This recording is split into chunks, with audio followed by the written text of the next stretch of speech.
באיחור ויש תוכנית די קדושה עד שעה 8. אני רוצה לבקש להזמין לבמה את המנחה שלנו, דני רובינשטיין, הוא פה בשטח, ואת הדוברים של המושב הראשון, את גדעון לוי, את מנחם קליין ומיכאל ספר. אני אתחיל עוד בכמה מילות פתיחה. רציתי קודם לומר מי אנחנו ומה ההתארגנות הזאת. הבסיס להתארגנות החדשה הזאת היא קרן שהוקמה בזמנו במסגרת הקרן החדשה, שמטרתה הייתה לעודד קשרים בין יהודים וערבים במדינת ישראל, ולאחרונה בהחלטה משותפת של הקרן ושלנו ושל ההתארגנות, שאני יותר מאוחר גם אומר מי האנשים שמעורבים בה, אז ההחלטה משותפת של הקרן ושל קבוצת המייסדים הוחלט לבנות עמותה חדשה שתירשם ונרשמת בימים האלה תחת השם, אם הוא יאושר לנו, הארגון למניעת אפרטהייד בישראל. הפעולה הראשונה שעשינו, איבדנו שאלות לסקר שעשתה לנו חברת דיאלוג במשך כמה ימים בחודש ספטמבר. זה היה סקר על נושא הנטיות של גזענות ואפרטהייד בציבור היהודי בישראל. הוא פורסם בהארץ בהרחבה בידי גדעון לוי והביא לגל של תגובות שרובן, אפשר לומר, בעיתונות ובציבור חשפו בורות בהכרה של המושג אפרטהייד, ואחרות שיקפו בצדק רב בהלה ורתיעה מהחרפה והתהום המוסרית שמקופלים במושג אפרטהייד. הכנס הזה הוא במידה רבה תוצאה של התגובות הללו, כי עלו גם בארץ וגם בחוץ לארץ שאלות רבות, ביניהן גם שאלות מאוד ענייניות על זכות השימוש במושג במקומותינו ובמקומות אחרים, האם יש לו שימוש כזה הצדקות או שהוא משקף איזה זילות וחוסר ידע. זאת גם מהבחינה הפרקטית בשטח, גם מהבחינה המשפטית וגם מבחינת הדמיון בינינו ובין מקומות אחרים, כמו בעיקר כמובן בין אפריקה. תוכן המושבים היום משקף את שלושת התחומים הללו. התוכניות של ההתארגנות שלנו הם קודם כל, הפעילות העיקרית שלנו תהיה איסוף מידע, בדיקה ותיעוד של המידע הזה ופרסום מידע לציבור דרך אינטרנט ובאמצעים אחרים. אנחנו נקים קבוצות תמיכה וגם קבוצות לחץ על הממשלה בנושאים הללו. במילים שנרשמו בקרדו שהוא בינתיים פנימי של ההתארגנות נאמר בין השאר שאנו רואים לנכון, אני מצטט, להקים ארגון שמטרתו לבדוק, לדווח, להתריע ולהזעיק נגד הידרדרות למדיניות אפרטהייד ולגייס כל מי שיכול לעזור מבפנים ומבחוץ. ובהמשך נקרא לציבור הרחב לתמוך במלחמת חורמה נגד גורמים המעודדים גזענות ואפרטהייד בישראל ונגנה תופעות כאלה בארץ ובעולם. אנחנו נבקש מהציבור למסור לנו מידע על אנשי ציבור, על מורים, מרצים, רבנים, פוליטיקאים, עובדי ציבור שיביעו דעות או יפעילו פרקטיקות כאלה במטרה לפעול נגד האנשים האלה בישראל ומחוץ לישראל. אנחנו נשתף פעולה עם ארגונים אחרים, גם הכנס הזה הוא שיתוף פעולה עם יוזמת לא ניתן של פורום צורעה, שאנחנו רואים בו ארגון אחות, אח או בכל מקרה קרוב משפחה חשוב ביותר, ואנחנו שמחים על ההצטרפות של לא ניתן ושל פורום צורעה לארגון ולגיוס לכנס הזה. זכינו גם במרכאות כפולות כמובן לביקורת על הכנס, דווקא מחברים שלנו, במיוחד על חוסר הייצוג של הציבור הפלסטיני. יש מי שטענו שכך אנו עצמנו נותנים יד וגיבוי לגזענות ולאפרטהייד. אז אני מבקש בהזדמנות הזאת לדחות את הטענה הזאת משני טעמים עיקריים. ראשית, פנינו ל4 דוברים פלסטינים מעולים שמצויים מאוד בתחום, ואיש או אישה מהם, כי היו גם כאלה וגם כאלה, לא היה יכול להופיע היום.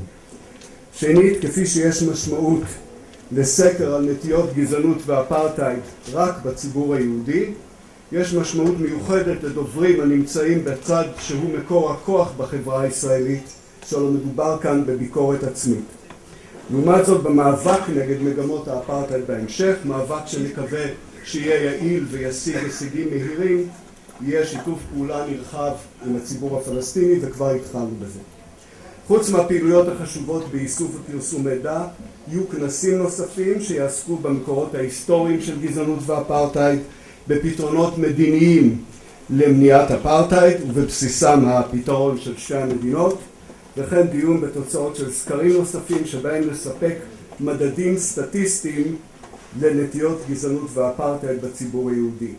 אני רוצה להודות לפני שמתחיל הכנס למארחים שלנו, להנהלת ון ליר ולמומחיות לכנסים קרול דרייפוס וסופיה, לטכנאים נרי וניסים, לרוני ויינשטיין שעיצבה את המודעות, איתי ברקוביץ' שהכין מצגת וידאו שתראו בהמשך, לגיא דוידי הבמאי של 5 מצלמות שבורות שאישרנו להקרין קטעים מהסרט, והסרט מגיע לשיפוט בעוד 4 ימים באוסקר ואנחנו מאחלים לו הצלחה. גילי מייזל שערך עבורנו את הקטע מ5 מצלמות, לחברים מפורום צורעה, במיוחד לאלינה, לג'וני ולמקס מוס שעזרו בכל ההתארגנות, למנחה דני רובינשטיין ולדוברים שלנו, וכמובן לכם שהגעתם לכנס.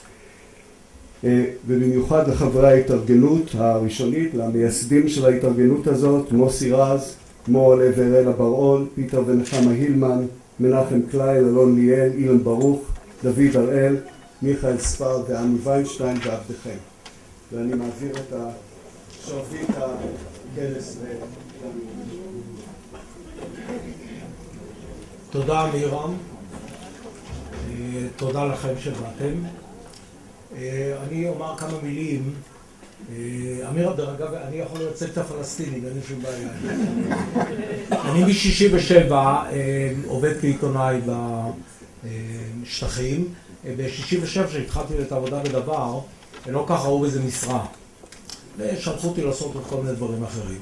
בינתיים, מה שקרה הוא שבשנים האחרונות אני גם מלמד באוניברסיטה, והשיעור שבחרתי לקרוא לו הוא נקרא התקשורת כשדה קרב.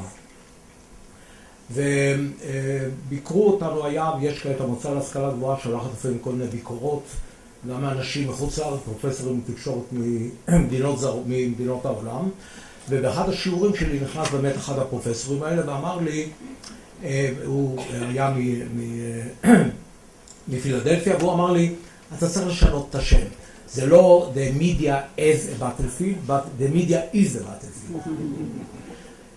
אני חשבתי ככה על הרעיון שלו, שמה שקרה באמת, וזה חלק מהדברים שאני מלמד, זה שהשדה קרב שאני נאלצתי ללחום בו לפני שנים, וחלק מהקהל פה שאני רואה שהוא לחם גם לפני הרבה שנים, אז אנחנו ידענו פחות או יותר במלחמות, שהיו מלחמות יותר רחבות ויותר מקיפות, אפשר היה למדוד גם, היו מדדים של הצלחה, של כישלון, דיברו אז טריטוריה, כבשו טריטוריה, הפסידו טריטוריה, כמה נהרגו, כמה הלכו שבויים, כמה טנקים, כמה מטוסים, כמה נפלו, היו מדדים די ברורים.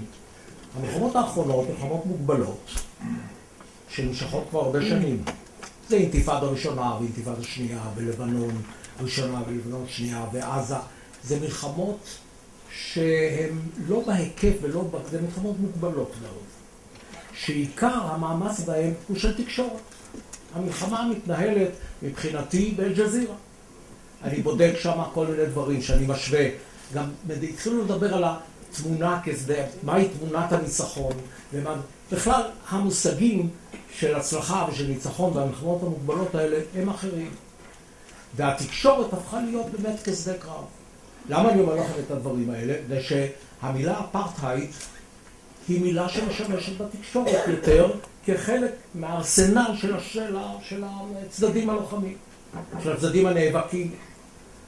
ואני פחדתי שהמילם אמר לי, בוא לכאן מנסר, פחדתי שזה יהפוך אולי לעניין סמנטי, כן? יש אפרטהייד ואין אפרטהייד. כשאני אומר איזה מילה בטעות או לא בטעות, כשאני אומר אפרטהייד, יש לי כמה ידידים דרום אפריקאים שמתנפלים עליי בשצף קצף. מה פתאום? מותר לשבת על אותו ספסל בגן הציבורי ותיכנס להדסה. תמיד הערבים בירושלים אומרים שיש שני מקומות שאין אפליה נגדם בירושלים. זה הדסה ומפעל הפיס. אז כשאתה בא למפעל הפיס, אף אחד לא אומר לך, אתה מחבל, אתה חמאס, אתה לא חמאס, אתה נותן את הכרטיס, תקבל את הכסף. אז כשאומרים לי את הדברים האלה שאני רואה, את המלחמה, האפרטהייד הפכה להיות לנושא של המאבק, והעניין מבחינתי הוא מאוד פשוט.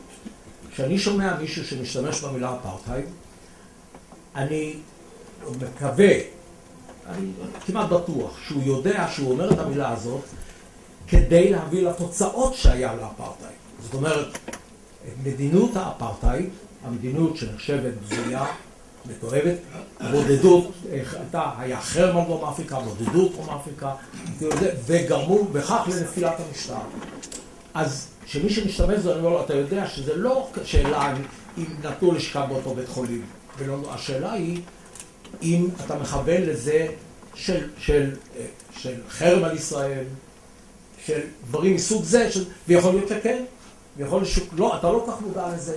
אז זה אחת הבעיות, אחד הסממנים, אחת הזוויות שהטרידו אותי כל הזמן בשימוש במילה אפרטהייד. אני השתמשתי במילה אפרטהייד, והתנפלו עליי התנפלות גדולה בעולם. אמרתי את זה בחוץ לארץ באחד המקומות, הייתה עליי התנפלות גדולה, ואני לא אפרט פה, אבל הבנתי שהעניין הוא מאוד טעון. אני מבקש מהדוברים, וגם לא צריך להיות גאון גדול כדי להבין שאין שני דברים דומים. גם זה כבר פילוסופים גדולים כבר קבעו את זה, אין שני דברים דומים או זהים לחלוטין. גם שני הדברים הדומים ביותר תופסים מקום שונה בחלל. אז ככה ברור שאין פה אפרטהייד, לא צריך דרום אפריקה, לא צריך להוכיח את זה, לא צריך לזה. שם היה דבר אחר, יכול להיות שיש מרכיבים קטנים שדומים, עם מרכיבים גדולים שלא דומים. הדבר הזה הוא פחות, מבחינתי, פחות חשוב. אבל המושב הראשון שאנחנו נדבר עליו הוא יעסוק באמת בעדויות. ואנחנו, יש לנו סוללה של אנשים שיציגו את הדברים, סוללה טובה מאוד, לפי מה שאני מבין. הראשון, שידבר הנציג לשלושתם עכשיו, אחר כך הם יעלו אחד אחרי שני לפי הסדר שאני אבקש. הראשון עורך דין מיכאל ספרד, שמלבד היותו עורך דין שמטפל בזכויות אדם, זה די מוכר, וגם ספרים בעבודות שהוא כתב, ואתם תוכלו כמובן למצוא את הכל אצל דוקטור גוגל, שיודע יותר מכולנו מה שנעשה בעולם. אז מיכאל ספרד, יש לו עוד יתרון אחד, שיש לו ייחוס גדול, ואם אתם תישארו פה בעולם, אפילו תזכו לשמוע את סבא שלו מדבר. אז שזה לפי דעתי חשוב, לא כמו האפרטהייד, אבל חשוב שלעצמו. אז זה מיכאל ספרד. השני ידבר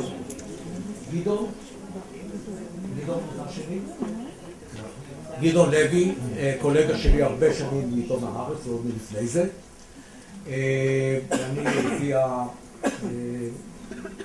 התחושות שלי, יותר מתחושות, חלק גדול מהאנשים פה קוראים את עיתון הארץ,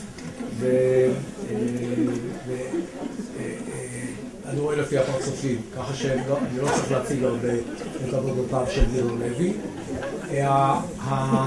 השישי מנחם קליין, מאוניברסיטת בר אילן, שגם אותו אני מכיר שנים ארוכות, ואני ישבתי איתו הרבה שנים בהנהלת בצלם, ועבודותיו על ירושלים בכלל, על הסכסוך הישראלי-פלסטיני מאוד מוכרות.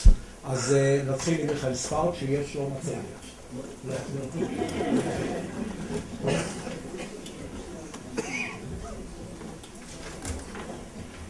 צהריים טובים, תודה דני.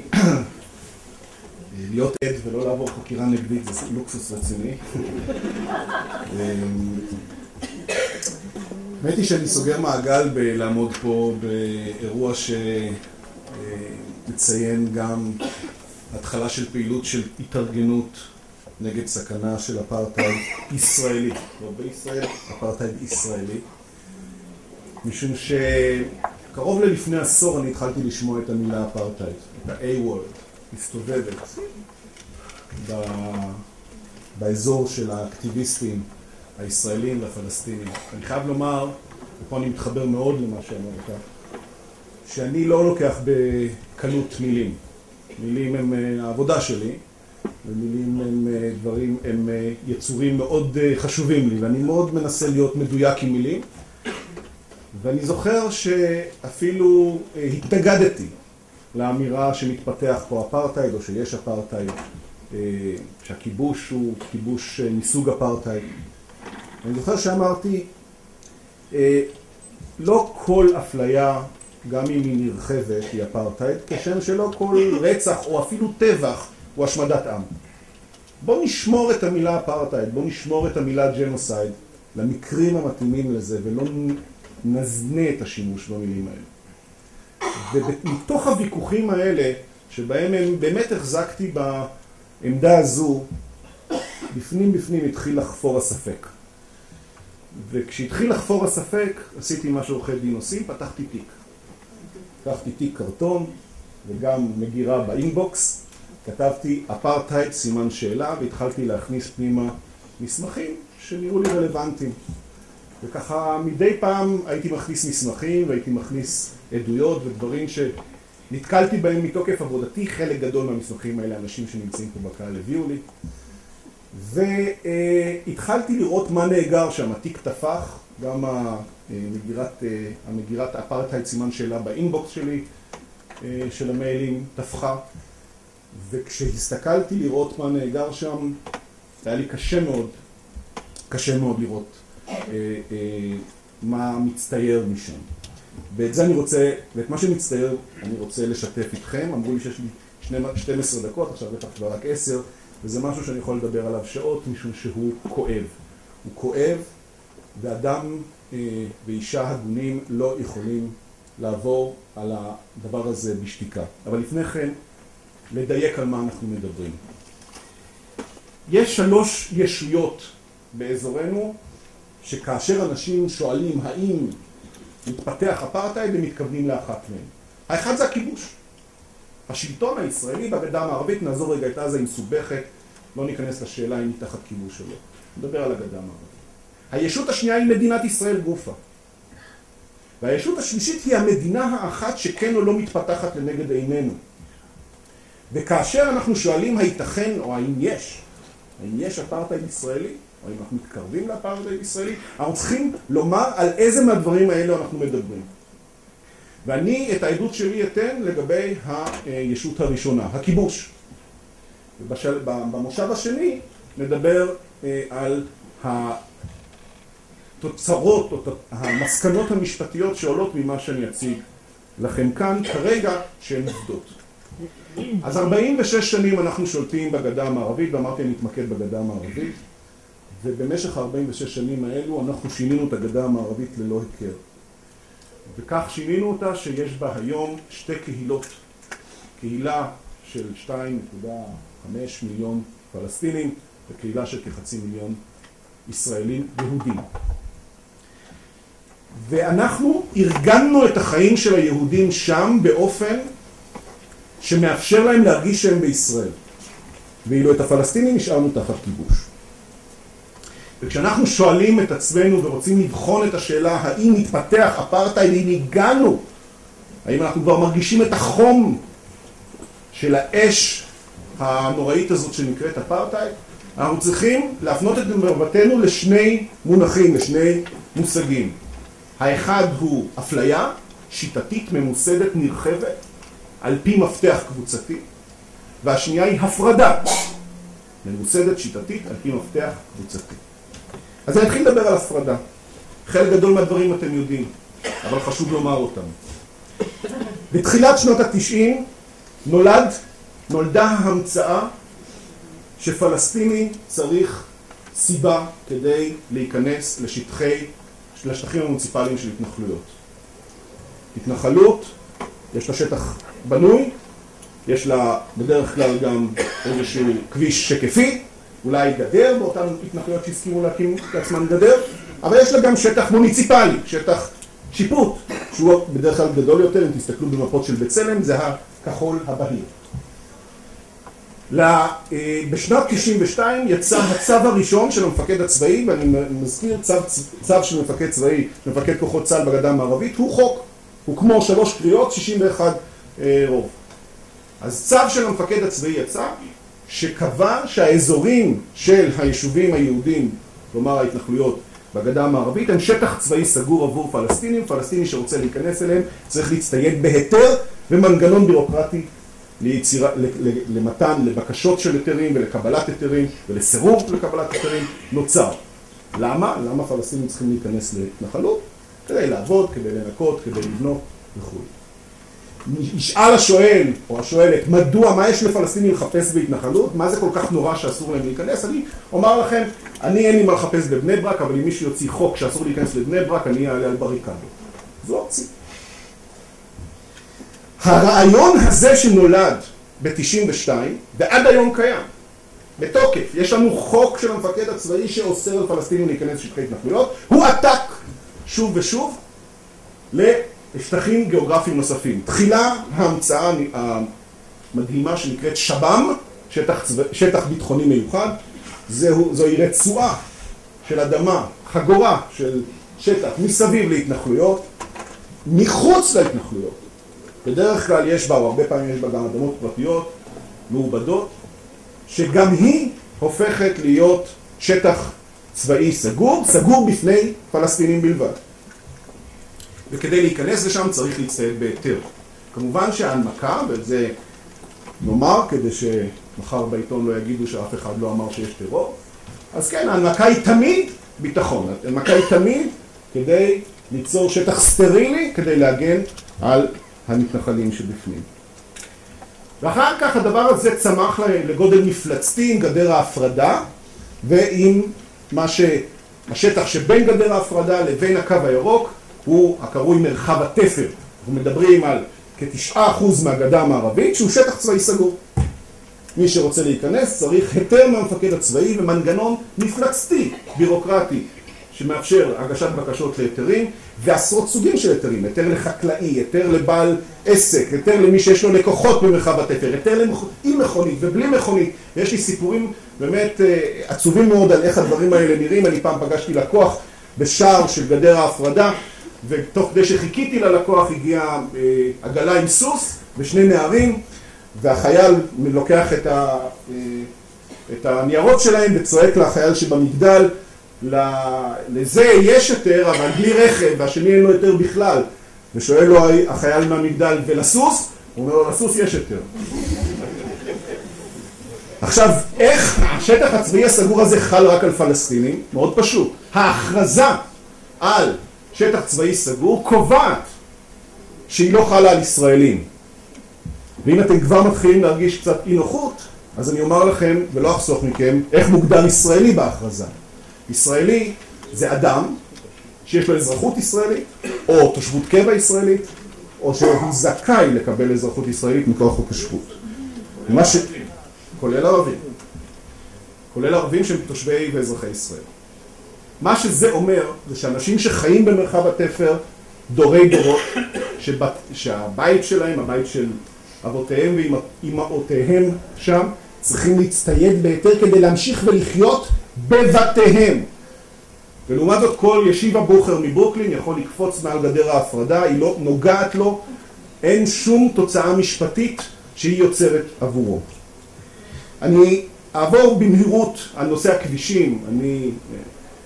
בסופו של דבר, הדבר שמשפיע על חיינו יותר מהמפקד הצבאי או ראש הממשלה זה ווייז.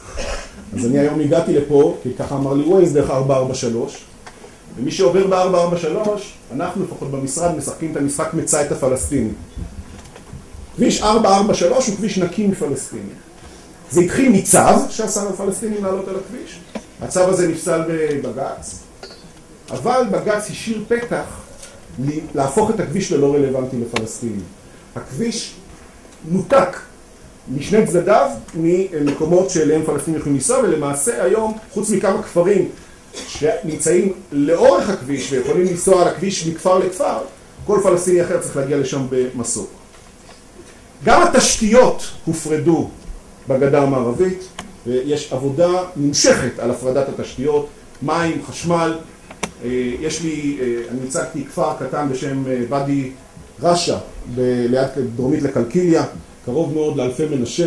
הייתי עומד שם, הקווי מתח הגבוה של אלפי מנשה עברו מעל לראשי, צינורות המים והביוב של אלפי מנשה עברו מתחת לרגליי, והכפר הזה ניזון ממים ממכליות שהגיעו מקלקיליה וחשמל מגנרטורים.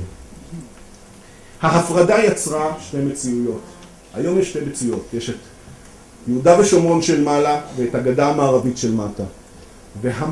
והמאמץ האדיר שמושקע על ידי המינהל האזרחי ועל ידי ממשלת ישראל למנוע מפגש בין שתי הקבוצות האלה, בין יהודים ופלסטינים בגדה המערבי, כמעט הוא מוחלט. יוצר כמעט הפרדה מוחלטת. כמה מילים על אפליה ואני אתן לדוברים שאחריי. כמובן שההפרדה הזו היא גם אפליה גדולה. מי שיראה את הכבישים בגדה המערבית, הכביש שעליו נוסעים היהודים הוא תמיד מלמעלה, והמנהרה היא לפלסטינים. כשאני הצעתי פעם בבג"ץ לפני 9 שופטים, שאם אנשי אלפי מנשה רוצים להגיע בכביש מהיר לישראל, אז שיחפרו להם מנהרה לישראל, אז השופטים כולם פרצו בצחוק. אבל יש אפליה ממוסדת ושיטתית מדהימה בגדה המערבית. זה לא היה כך. ב-67, כאשר ישראלי היה נוסע לגדה, או אפילו אותם ראשונים שחיו שם בתחילת הדרך, חל עליהם אותו משפט שחל על פלסטינים. בכלל, משפט מודרני הוא טריטוריאלי. זה עיקרון שהחליף את המשפט העתיק, שהוא היה פרסונלי, כלומר חל על אנשים בהתאם לשיוכם. חוק אחד ליהודים, חוק אחד לערבים, חוק אחד למוסלמים, חוק אחד ליהודים, חוק אחד לנשים, חוק אחד לגברים. את הדבר הזה עבר, וטוב שכך, אמור היה לעבור מן העולם, והחליף אותו המשפט הטריטוריאלי. ולכן אם אני נוסע לאמסטרדם ונהנה לי מקצת מריחואנה, אז אני מתנהג באמסטרדם כמו רומאי ברומא. כלומר, אני יכול לעשות דברים שפה הם אסורים, אני יכול לעשות שם, כי המשפט הוא טריטוריאלי.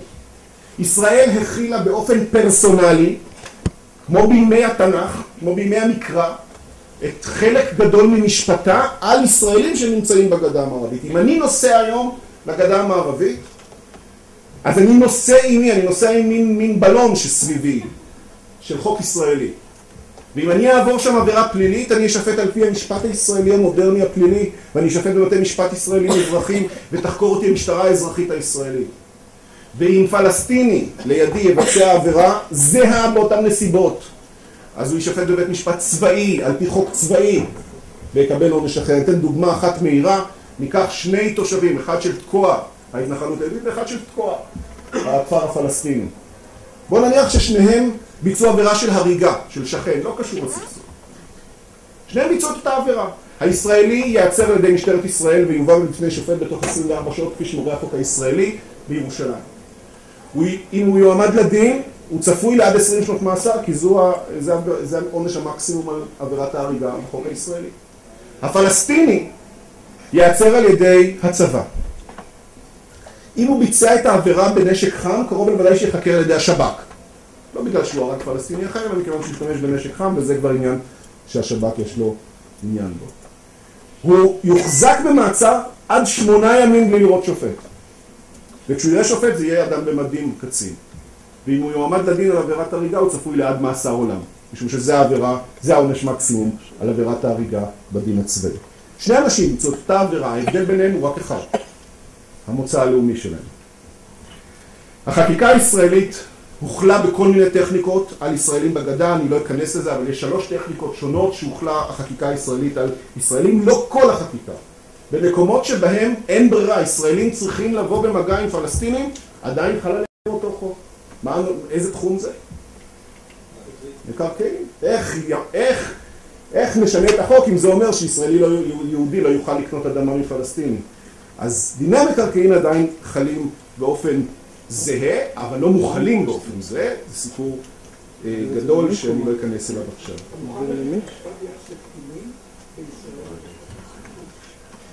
זה לא משפט אחד, אבל כמובן שההבדל בין הטיפול שיקבל קטין שייעצר בגדה המערבית הוא טיפול שונה לחלוטין בתכלית השוני מאשר הטיפול שיקבל קטין ישראלי.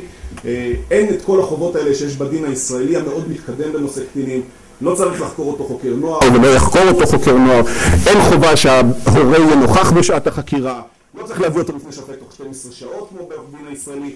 ההבדלים הם עצומים. האמת היא שהדבר שהכי קשה לי לדבר עליו, ילדים, אני אבא לילדים שבגילם כבר מתחילים להיעצר בגדה, ב3 לפנות בוקר מוציאים מהמיטה, זה באמת נושא אחר. אבל אני אסגור, אני אסגור את התמונה הדי קודרת שאני מציג, ואומר לכם, תראו, בתיק שלי, אפרטהייד סימן שאלה, ואתם יכולים להניח שסימני הפיסוק השתנו קצת על התיק הזה.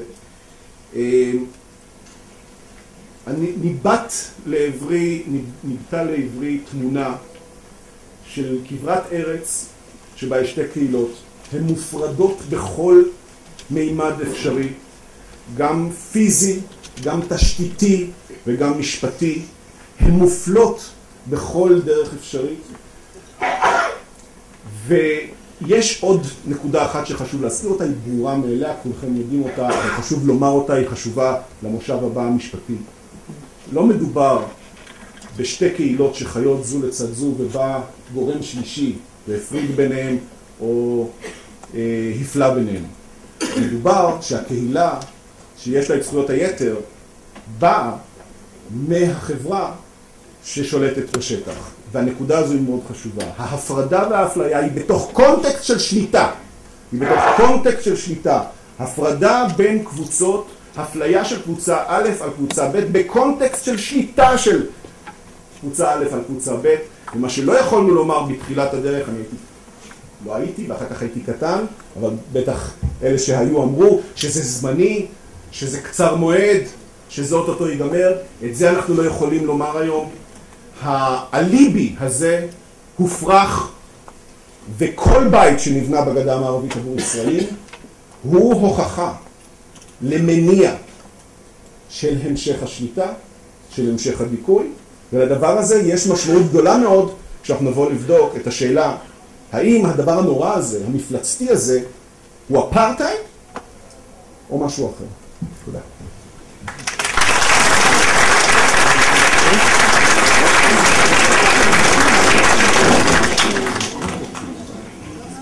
אני לא כך רגיל להופיע בפני קהל ירושלמי, בכלל לא רגיל להופיע בפני קהל ישראלי, כי לא מזמינים אותי, אבל יש פה כל כך הרבה פנים ואנשים שהיו שם כל כך הרבה לפניי, ושכמעט לאורם גדלתי, אז אני באמת מרכין פה איזה ראש בפני המון אנשים שאני מזהה אותם כמי שהתחילו את המאבק הזה הרבה הרבה לפני שהדור שלי הגיע.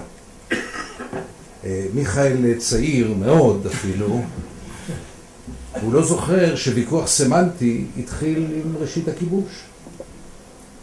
אנחנו זוכרים עדיין איך שהמילה כיבוש עצמה הייתה מילה אסורה, לא לגיטימית, רק קומץ השתמש בה, ואפילו ברשות השידור התקיים הוויכוח איך לקרוא לדבר הזה. היו אלה כמובן שאמרו שטחים משוחררים, וזה תפס הרבה יותר מאשר שטחים כבושים. היו כאלה שניסו לתת לזה איזה סממן של זמניות כדי להשקיט את המצפון, וקראו לזה השטחים המוחזקים, ואפילו הייתה פשרה, השטחים המשוחזקים. והמילה כיבוש הייתה לא לגיטימית, מעוררת סלידה, בדיוק כמו שהמילה אפרטהייד היום דרך אגב. לכן, ויכוחים סמנטיים הם משתנים עם השנים, ואם התיק שלך, מיכאל, הוא אפרטהייד סימן שאלה, התיק שלי אומר אפרטהייד אלא מה. גם עם סימן שאלה. אפרטהייד אלא מה. תראו, השוואות הן תמיד בסיס למציאת הבדלים ודברים דומים. יש השוואות שלא מוכן בכלל לשמוע אותן. בהרבה הופעות בחול צועקים לי נאצים וצה"ל, צבא נאצי וכל הדברים האלה. השוואה מופרכת, מקוממת, לא. קבילה, ואני גם תמיד אומר, לשמה ההפרזה, היא רק פוגעת במי שנאבק. לא צריך הרבה כדי להוכיח שצה"ל הוא לא צבא נאצי, ומה שישראל עושה זה לא מחנות השמדה ולא מחנות ריכוז אפילו במובן של אז. אבל כשזה מגיע לאפרטהייד, עם השנים, אני באמת שואל את עצמי איך אחרת אפשר לקרוא לזה. ואני באמת תמיד אומר לעצמי, אולי אנחנו לא כך גרועים, מנסה לומר לעצמי, אולי זה לא ככה. אבל מי שעומד בחברון, למשל, מה הוא יכול להגיד אם לא אפרטהייד? איזו מילה אחרת הוא יכול להשתמש מול חברון? איזה מילה אחרת אפשר להשתמש מול העובדה שפלסטינים בשייח' ג'ראח מגורשים בגלל זכויות קניין יהודיות לפני 48, ופלסטיני עם זכויות קניין מלפני 48 אפילו לא יכול להזכיר אותם. איך לקרוא לזה אחרת? איך לקרוא אחרת אפילו לתורים במחסומים? ופה מישהו שאל ערבים ישראלים. היום במקומות מסוימים יש גם 3 תורים. לא, אין שלטים, לא פורמלי, אבל יש 3 תורים. ליהודים, לערבים ישראלים ולפלסטינים. איך לקרוא לאפליה הזאת, השיטתית? אבל מיד תגידו, בסדר, אבל אין תורת גזע, אין הפרדה בקולנוע, אין הפרדה בפארקים. ועל זה אני רוצה להידרש להרצאה מאוד מעניינת ששלח לי לפני כמה חודשים איזה תיאולוג גרמני שאני לא מכיר. הרצאה של כומר שהיה פעיל נמרץ מאוד נגד האפרטהייד בשם בריאן בראון, כומר דרום אפריקאי, שנשא הרצאה לפני כמה חודשים על ההשוואה הזאת בין האפרטהייד בדרום אפריקה לבין מה שקורה כאן. אני חושב שכדאי לשים לב לדברים. אני עוד קודם לכן, אני ערכתי פעם קבוצה של פעילי זכויות אדם מדרום אפריקה. אני לא מכיר מספיק טוב את מה שהיה בדרום אפריקה, אני מודה. ערכתי כאן קבוצה של, לא ערכתי, התלוויתי ליום אחד של סיור במחנה בלטה, קבוצה של פעילי זכויות אדם מדרום אפריקה, כולל 2 שופטי בית המשפט העליון, לבנים ושחורים גם. ובסוף היום כמובן שאלתי, נו, והם אמרו לי, אין מה להשוות. זה הרבה יותר גרוע כאן. והכומר בריאן בראון עשה השוואה הרבה יותר שיטתית, הרבה יותר מלומדת, ואני רוצה רק את עיקריה להזכיר. קודם כל יש דמיון רב בין שתי הקהילות. שתי הקהילות של הבורים בדרום אפריקה ושהיהודים בישראל הם בעצמם קורבנות של דיכוי. כמובן אין מה להשוות בין השואה היהודית לבין מה שהבורים סבלו מהשלטון הבריטי, אבל הם מרגישים כקורבנות. בשני המקרים גם משחק צו אלוהי תפקיד די חשוב אצל חלק מהבורים וכמובן אצלנו. בשניהם דובר בכיבוש צבאי. דרום אפריקה כבשה את נמיביה ב-1910, שהיה שייך לאום בכלל, כמנדט של האום. שתיהן גם מרגישות, שתי הקהילות האלה, שהן מגינות הציביליזציה, הדמוקרטיה היחידה במזרח התיכון, מגינות הנאורות כמובן, אבל כל הדברים האלה לא חשובים. מה שחשוב על פי הכומר ההוא, זה ההבדל בין מה שהוא קורא גרנד אפרטהייד ופטי אפרטהייד. הפטי אפרטהייד זה הישיבה באמת בפארקים, הספסלים הנפרדים, הכבישים הנפרדים, האיסור לקיים יחסי מין וכו' וכו'. הוא אומר, לא בגלל זה יצאנו למאבק. אנחנו יצאנו למאבק בגלל הגרנד אפרטהייד. והגרנד אפרטהייד הוא האפרטהייד של הנישול. זה המונח המרכזי באפרטהייד. לא הסממנים האלה שאין עוד אצלנו של בתי חולים עם מיטות נפרדות וכך הלאה, אלא המימד של הנישול. שהנישול מהאדמה, מהרכוש, מהשטח. וכאן ההשוואה היא זועקת. יש פה הרבה פעילים שמכירים את המצב בשטח לא פחות טוב ממני ולעיתים גם יותר. האם אפשר לדבר היום על בקעת הירדן מבלי להשתמש במונח טיהור אתני או ניסיון לטיהור אתני? מה ששם מתבצע זה לא דבר שיטתי לנקות את בקעת הירדן מתושבי הפלסטינים, ומי שמכיר את המציאות שם יודע על מה אני מדבר. האם מה שקורה בדרום הר חברון יום אחרי יום, יום אחרי יום, אפשר לקרוא לו אחרת? נכון שהמונח אפרטהייד מעורר עד כדי כך שאפילו כותרת הדיון הזה פה היום היא זהירה שבזהירות. האם אפשרי אפרטהייד בישראל? כן, הוא אפשרי. הוא קיים. הוא לא קיים במתכונת הכי נוראה שלו, הוא יכול להיות עוד יותר נורא. הוא לא זהה לאפרטהייד הדרום אפריקאי, ממש לא. אבל ביסודו, בבסיס העניין, עומדות אותן שתי השקפות. אם תגרדו טוב, כל ישראל, כמעט כל ישראל, מתחת לאורו, אתם, אני מרשה לעצמי לומר את זה, תגלו שני ערכי יסוד עמוקים מאוד, כמעט אצל כל ישראל, זולת האנשים שיושבים פה היום. אבל אני לא צוחק. האחד, בווריאציות השונות, אנחנו עם בחירה. מגיע לנו בגלל השואה או בגלל אלוהים, בגלל מה שגולדה מאיר אמרה, שאחרי השואה מותר לנו לעשות הכל, או בגלל סיבות אחרות, אבל אנחנו אחרים. הכללים לא חלים עלינו. המשפט הבינלאומי לא חל עלינו, לא רק שהוא לא חל עלינו, הוא בכלל המצאה אנטישמית. לנו מותר. אתם, אם תגרדו מתחת לאור, תמצאו את הדבר הזה יושב עמוק, עמוק, עמוק באתוס הישראלי. שלנו מותר. הדבר השני שתמצאו כמעט אצל כל ישראלי, אני מרשה לעצמי לומר, זה, איך לומר את זה, הפלסטינים הם לא בדיוק בני אדם כמונו. אני אומר את זה בזהירות. לא כל כך זהירות.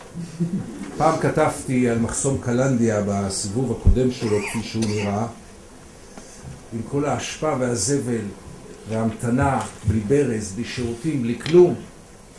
שאלתי את עצמי, כן, אבל היום הוא נראה אחרת, שאלתי את עצמי אז, למה זה נראה ככה, והגעתי אז למסקנה, זה נושא להרצאה אחרת, שיש איזו כוונה שהחיילים יראו מולם דבר שהוא לא אנושי כמוהם, ואז העבודה שלהם תהיה הרבה יותר קלה עלינו. וגדלתי שזה נראה כמו תחנה לשינוע בהמות, ושהיחס אליהם כמו לבעלי חיים, וכמובן קיבלתי גל, כי אסור לפגוע בבעלי חיים בישראל, קיבלתי גל של מחאה של פעילי זכויות בעלי חיים, שכמובן כבודם במקומם שבור. אבל לא מדובר בבדיחה, מדובר במשהו שבעיניי הוא מושרש עמוק מאוד, והוא המחשבה שהם לא בדיוק כמונו, ואני שוב, זאת כן אמירה זהירה, כי אני חושב שהאמת היא יותר מרה מזאת. איך שאלו פעם את אחמד טיבי באיזה תוכנית סאטירה, תחליט, מה אתה, פלסטיני או רופא? וזה משקף כמובן. יש משהו עמוק מאוד, ימין ושמאל, מרכז, שלא תופס אותם כאנשים כמונו. לא לקרוא לזה אפרטהייד. הדבר הזה מאפשר לנו כמובן להמשיך את הכיבוש במשך כל כך הרבה שנים בלי לבטים מוסריים, או כמעט בלי. כי תראו, היו כיבושים יותר ארוכים, היו כיבושים יותר אכזריים בהיסטוריה, אין ספק. למרות שלגבי האורך אנחנו מתחילים לעמוד במקום לא רע בכלל. אבל היו אכזריים יותר, אין ספק. אני לא מכיר כיבוש אחד שבו הכובש הוא לא רק בעיני עצמו הקורבן, אלא הוא הקורבן היחיד של המצב הזה. ואני לא מכיר כיבוש עם כל כך מעט לבטים מוסריים. ואת הראש הזה סידרנו לעצמנו באמצעות המחשבה שהם לא בדיוק כמונו. אם הם לא בדיוק כמונו, אז מותר לנו. אם זה לא מספיק, אז נזכר בהיותנו גם עם סגולה, וניקח משם את הסמכות המוסרית שלנו לעשות כל מיני דברים, בלי גבול ובלי שום רסן. וכך סידרנו לעצמנו את הראש, עם סגולה מצד אחד, הפלסטינים לא אנשים כמונו מצד שני, כך רוב הישראלים מרוצים מעצמם בטירוף, מהמוסריות, הצלנו עכשיו 7 פליטים מסוריה, איזה עם נפלא אנחנו, אולי אפילו נקים שם בית חולים שדה. כך יש תחושת שביעות רצון עצמית.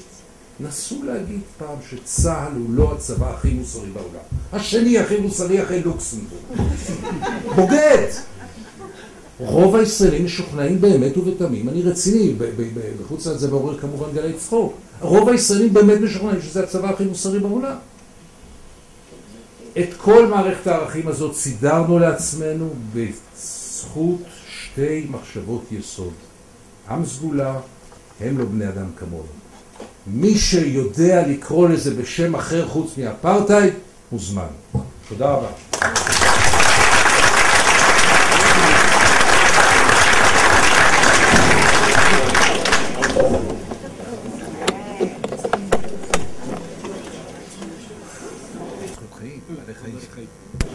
תודה רבה. אם אתם רוצים לשבת, יש פה מקומות פנויים. התעייפתם מלעמוד, אז לשבת.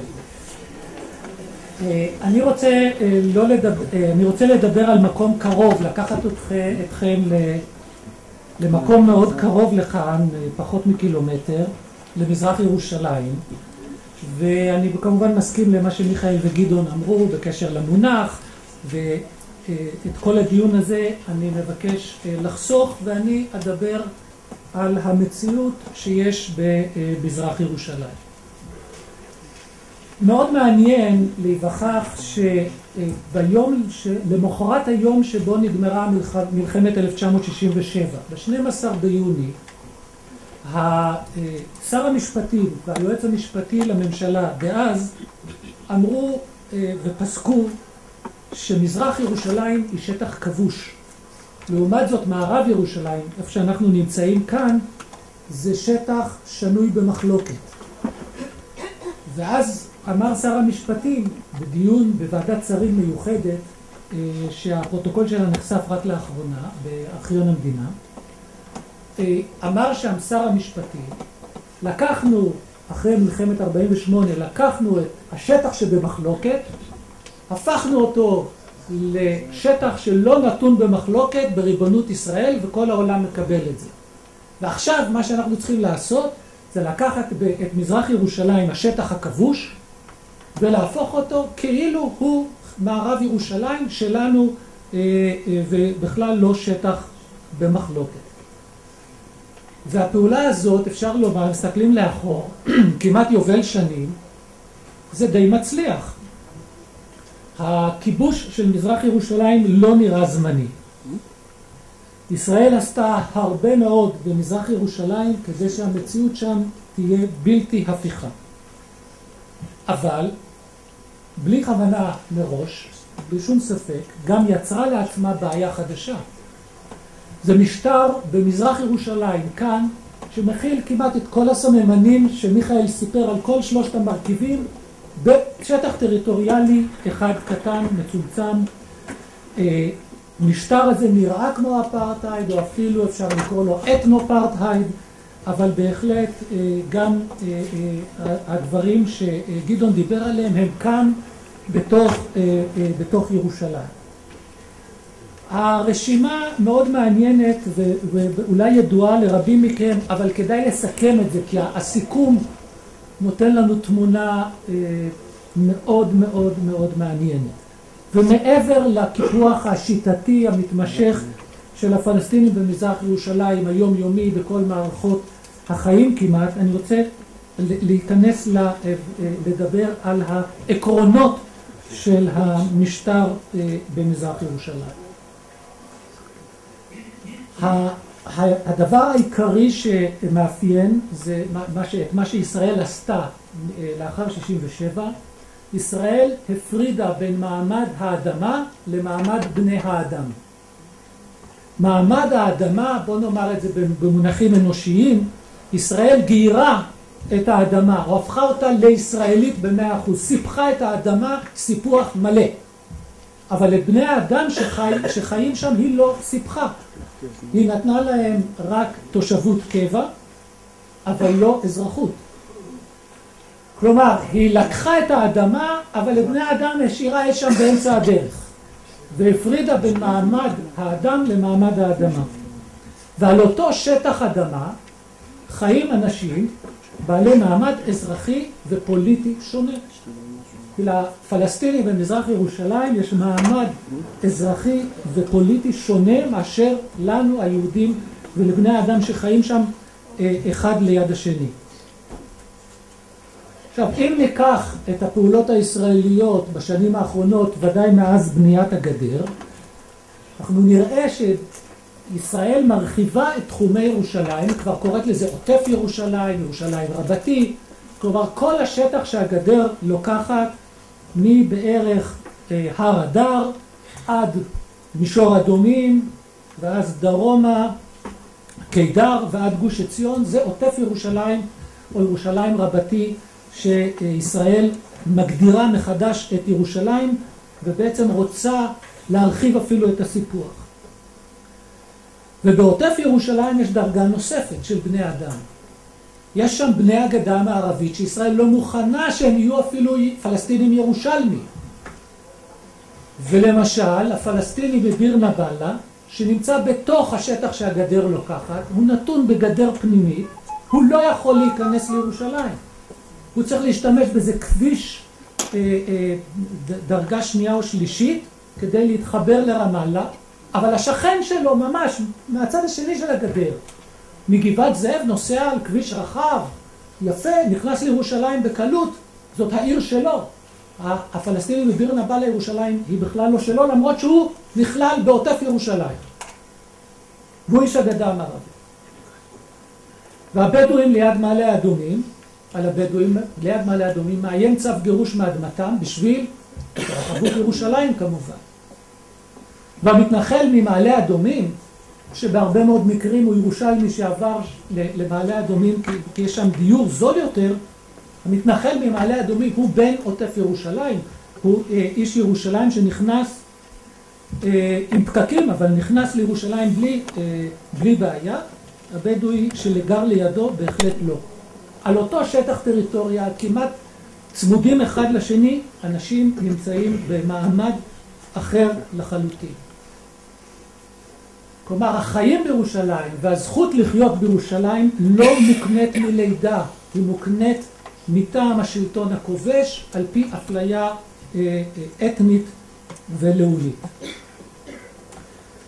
לפלסטיני במזרח ירושלים אין השפעה, אין קול, אין וויס לקבלת החלטות על המקום שבו הוא חי. אין לו וויס בעירייה, אבל בואו נאמר מעבר לזה, גם אם הפלסטינים ילכו לבחור לעירייה, הרי ההחלטות הרציניות במזרח ירושלים המסופחת מתקבלות בוועדת השרים לענייני ירושלים ברמה של הממשלה. אבל הפלסטיני במזרח ירושלים לא יכול לבחור לכנסת, כי הוא לא אזרח. ואז אין לו שום יכולת השפעה על המקום שבו הוא חי. הוא צריך לבחור על פי הסכמי אוסלו לרשות הפלסטינית שנמצאת ברמאללה. ואז נוצר מצב מאוד מוזר. הוא משפיע על ההחלטות, על אורח החיים ברמאללה, בשכם, ושהוא גר בכלל בירושלים. וכבר הוזכר כאן, בהחלט, שלפליטים היהודיים במלחמת 48 יש זכות שיבה לנכסים שלהם, בסילואן, בשייח' ג'ראח, אבל על הפליטים הפלסטינים שמתגוררים באותה העיר, לא בחוץ לארץ, כאן בירושלים, אין זכות שיבה ואין יכולת לקבל בחזרה את הרכוש שהשאירו פה מסביב. כאן לפני 48 בכל דרום ירושלים גרו כ-22,000 פלסטינים. לא רק זה, אלא גם הנוכחות שלהם, של אותם פלסטינים שחיו כאן לפני מלחמת 48, בכלל נמחקה מהזיכרון הקולקטיבי הירושלמי ומכל הרישומים של העירייה. אני עוד אתייחס לזה בהמשך. עכשיו נלך עוד צעד אחד מעבר. יש הכרעה משפטית של בג"ץ בהלכת עווד, ואני, לא רק אני, אבל אני חושב שזאת הדרך הראויה לראות אותה, למרות שבחינה משפטית אולי אפשר להתפלפל, פה ושם. אבל השכל הישר, אני חושב, מוליך למסקנה שאני אציע לכם. הבג"ץ קבע שהתושבות של הפלסטינים במזרח ירושלים מוקנית להם מכוח חוק הכניסה למדינת ישראל. ובג"ץ אמר שלמדינת ישראל, מתמצת את זה, למדינת ישראל אפשר להיכנס בשני דרכים. אפשר להגיע לנמל התעופה בן גוריון או לחיפה, ואז היהודי יזכה מיד באזרחות מכוח חוק השבות גם אם הוא לא נולד בה. כמובן, הפלסטינים מירושלים שנולד בעיר וחי בה הוא לא זכאי לאזרחות אוטומטית. הוא נתפס כמו לא יהודי שמגיע לנמל התעופה בן גוריון, כאילו הוא נכנס למדינת ישראל מבחוץ, וישראל עושה לו טובה, היא נורא הומנית, היא הכי טובה בעולם, ונותנת לו רישיון לשבת ישיבת קבע במדינת ישראל, בשטח שהוא בריבונות מדינת ישראל במזרח ירושלים.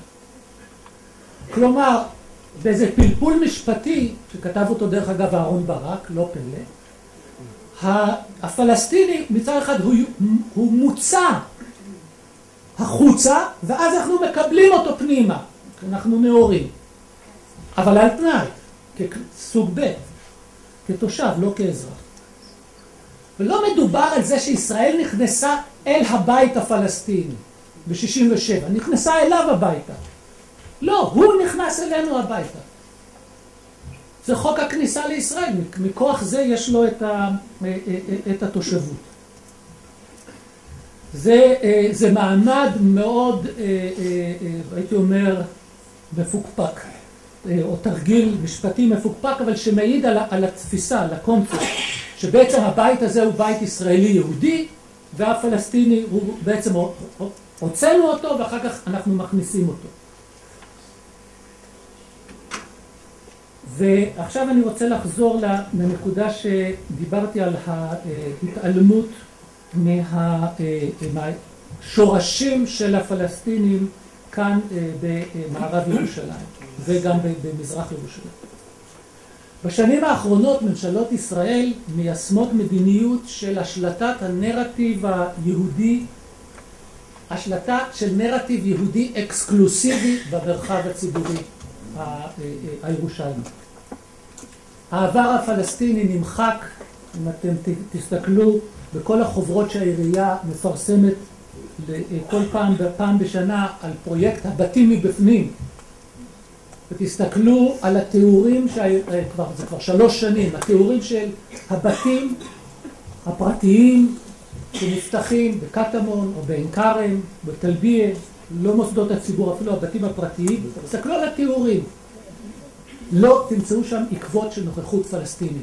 לכל היותר תמצאו אדריכל ערבי, בית ערבי ששופץ, כמובן בתיאורים כאלה, איזה יופי, איזה קדמה הבאנו לבית הערבי הזה, וכמובן אז זה מקנה לנו את הזכויות כי אנחנו שיפרנו אותו. זה ממש מזכיר תיאורים של פרויקטים ושל הצדקות קולוניאליסטיות קלאסיות כמעט. העיריית ירושלים לא מציינת מבני ציבור פלסטינים, היסטוריים פלסטינים באמצעות לוחות על קירות הבתים כמובן, ולא חסרים מקומות כאלה. אסור לציבור הפלסטיני להביע ברשות הרבים את שייכותו האורגנית לירושלים, את הזהות הקולקטיבית שלו. הזהות היהודית נתפסת כאקסקלוסיבית, והזהות הפלסטינית היא אינדיבידואלית ולא קולקטיבית, והיא גם חסרת שורשים היסטוריים. היא רק מפני שאנחנו נורא טובים אליהם, ואנחנו נורא הומניים, ואנחנו מרשים להם להתגורר פה בתנאים שאנחנו מכתיבים להם. אין להם את הזכויות האוטומטיות כמי שנולדו כאן. כי רק אנחנו נולדנו כאן, זה שלנו. זאת מציאות מאוד עגומה שהיא עומדת בשורש כל הקיפוח השיטתי היומיומי בתחומי החיים, כמובן רבים שאני מניח שכולכם מכירים, אבל חשוב לראות את העקרונות המארגנים של השיטה הזאת.